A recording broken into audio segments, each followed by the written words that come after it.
થઈ જશે। 543માંથી 2029 સુધીમાં 700થી પણ વધુ સીટો થઈ જશે।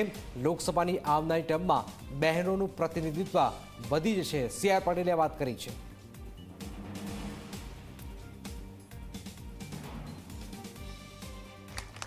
આ તો મોદી સાહેબ છે। આજે 543 સીટ છે। 2029 સુધીમાં લગભગ 700 સીટ થઈ જશે।